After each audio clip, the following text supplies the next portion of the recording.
Buying property off the plan, sometimes it's the perfect storm, the perfect time, the worst time.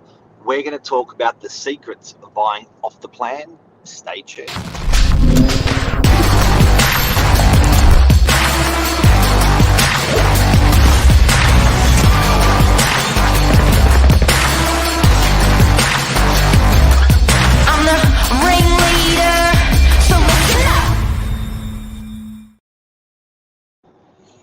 You've bought off the plan. I've bought off the plan.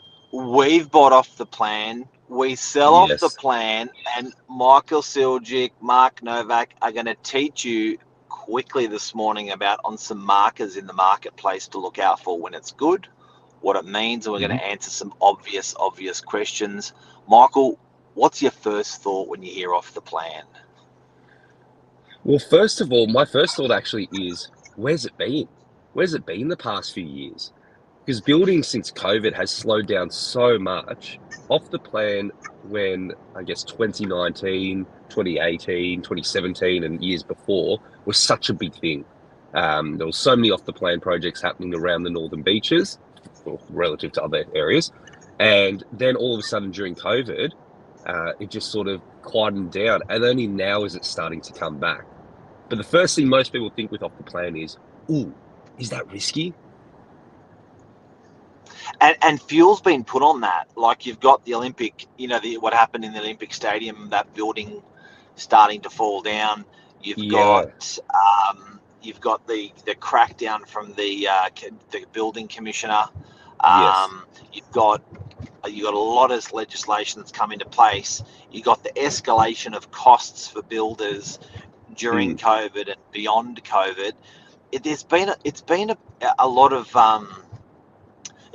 clouds that have just made it hard to develop and just made it hard to build in that off the plan marketplace. It has been, and this is the thing. So it's been harder for people to build, and that's why I think we've sort of noticed it disappear a little bit. Only now is it starting to come back. But it's also taken such a big shot in the media over the past few years, where the media just loves to bash anything to do with new properties. And the truth of it is, we need these new properties to A, help build up the supply, because otherwise property prices continue to become unaffordable for people. And B, we need to continue to develop with infrastructure and so forth as well. So to most people, it's a necessary evil that must take place. But there's opportunity there for the savvy investor, the savvy owner-occupier as well. To one statement, one question. I'll ask the question first. Yes. Who are, then I'll make the statement. Who are the people that you've witnessed that have actually made money from off the plan? What does that look like? Because then people can relate to themselves and go, actually, that's me. And then the statement, the amount of money that I've witnessed people make from off the plan has just been incredible. So what are the sort of the do's and don'ts of what you see? Now, if very quickly, I think I've been a bit of a typical real estate agent. What off the plan is, because I'm assuming everyone knows, what off the plan is when a buyer puts down a 10% deposit, and then a buyer gives that to a trust account of a real estate agent. Then they put it in the hands of the developer. That secures a property for them in the hope that when it settles, they've got a brand new property. That's exactly what they wanted, and also in the hope that they've made some money even by the time of settlement. Now, the bigger the building, the longer it takes to settle. So if it's a complex of sort of 100, 150, it could take 2 years to build. If it's a complex of 30, it could take 12 months to 18 months to build. But you don't have to pay interest along the way. So people think that you price lock your property, so you don't pay more if it's worth more when it settles, when it's time to move in. You pay what you agreed to 3 years before, and you don't have any interest rates. You don't have to pay any interest along the way for the $1 million purchase. You don't have to pay interest on that million, so you're getting the benefit of the $1 million going up, but you're not paying interest for for it going up. Providing it goes up, it may go down. Back to you, Michael. Tell us about some profits you've seen. Well, this is the thing, and you hit the nail on the head there, Mark. You are buying tomorrow's property at today's price. That is where I think the biggest advantages for people that have made money with Off the Plan is you've bought a property that you're not going to have to take a mortgage out onto for 3 years. So you've locked in 3 years of market growth without having to pay any mortgages along the way. So most of the time I find that people have made money in Off the Plan is either A, if they're quite savvy in terms of they found a really good property in a really good spot, and because it's early on in the development, guys, just so you understand as well, early on in developments, most of the time developers need to make a certain amount of pre-sales to be able to fund a project. So the bank will give them money. That's a big one. So yes. Generally speaking, at the very beginning of a project, the developer will be a little bit more conservative on price because they want to make those sales. And so people that I've noticed have done quite well with Off the Plan are people that have gotten in early, had their pick of the bunch, chosen the best floor plan, bought at quite a conservative price. And then traditionally, so if you're banking on the market going up over 3 years, 1 year it's a little bit more volatile, 2 years a bit more volatile. The longer the time frame, funnily enough, the less volatility there is. And that's when you settle, you're hoping for it to be at a higher price. Now, look, the bottom line is with Off the Plan, it's higher risk, higher reward. And Mike will go through some case studies as well in a moment. We've noticed some clients that have made some very big money from Off the Plan. So how do people get the deposit ready for it? So the deposit, the good thing is, surely people aren't sitting on 50,000 or 100,000. Surely they just don't have that in the bank. How do they conjure up that money? Well, the nice thing about it is, and this is another thing that most people think is like, oh, I'm not ready to buy just yet. I haven't got my finance. To actually be able to buy Off the Plan, you just need to be able to put down the deposit. The finance you get today, of course, you want to make sure that you can afford it, but the finance you get today is going to lapse by the time it settles anyway. So you've got to actually reapply for your finance in 1, 2, 3 years' time, whenever it is, at the time. So really all you need to be able to do today is get access to that money. And so that can either A, like you said, Mark, come in the form of cash if someone's sitting on that money they've saved up, or B, if you've already owned a property, trying to pull that equity out of a property that you already own. Will people lose their 10% deposit? Will they lose it? If the developer doesn't build the property?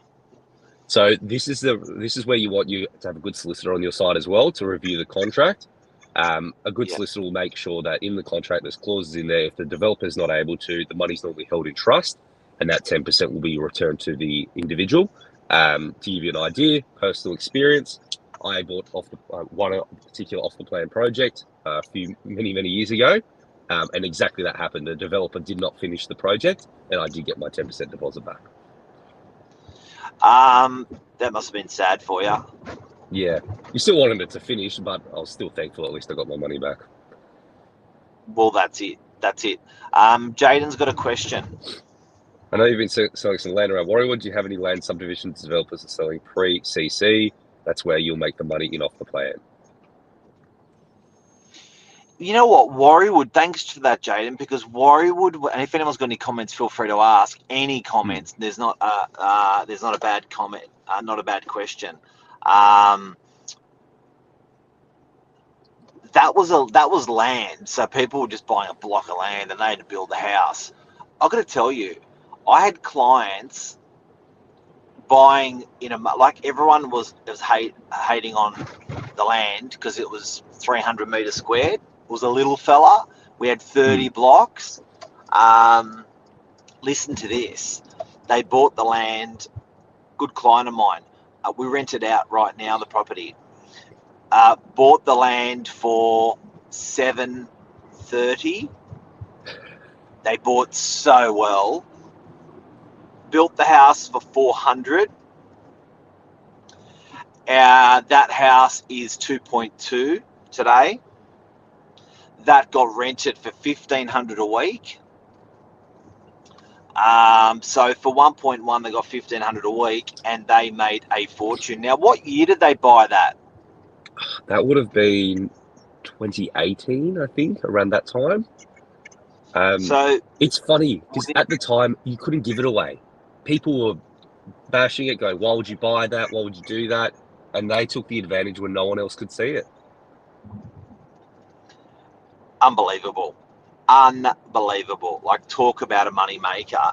Now,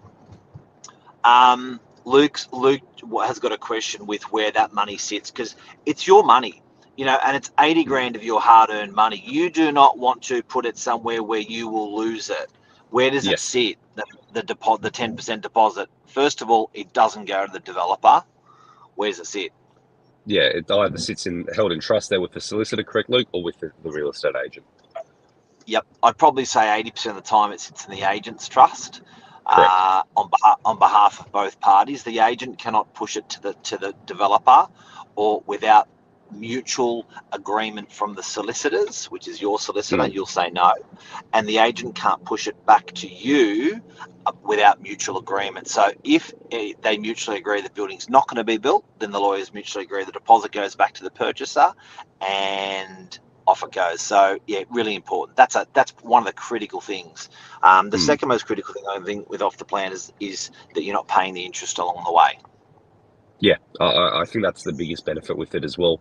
And if you fundamentally are buying a property in a position that you think is a good position, and also do your due diligence. Do your due diligence on the developer as well. This is the thing you'll do. Sorry, my voice is a little funny. Due diligence. So make sure you do your research, because you want to find out as much information as possible, because that's going to help limit the risk on your end. Yeah, it's for me personally, it's got to be someone who's built in the area before, and that's performed and that's built well in the area before they've performed. I think that track record, part of the one that you bought in Warriewood, we just didn't have that track record on the guy building that. That was a unit block separate to the other Warriewood one that we're talking about. Jaden's on fire this morning. Wow.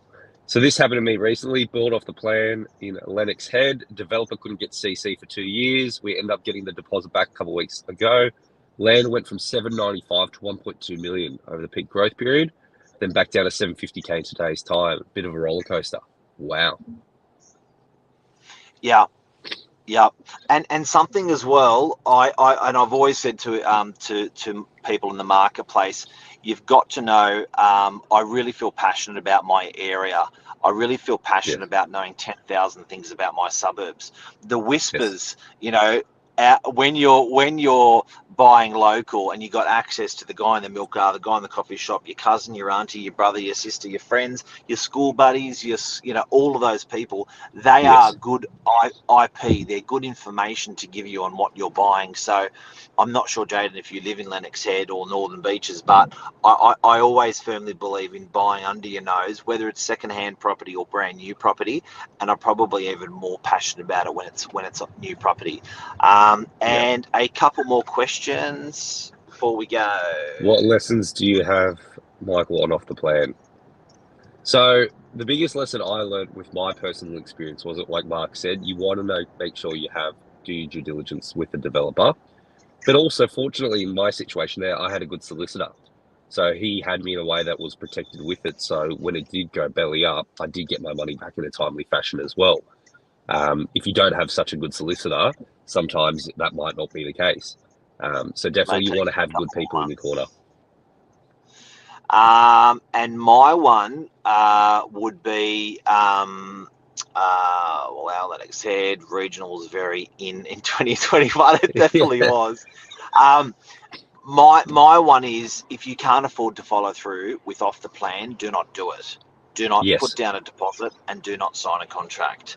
So I get people that want to sell it before it settles, and I get people that they just edge too hard on it, and I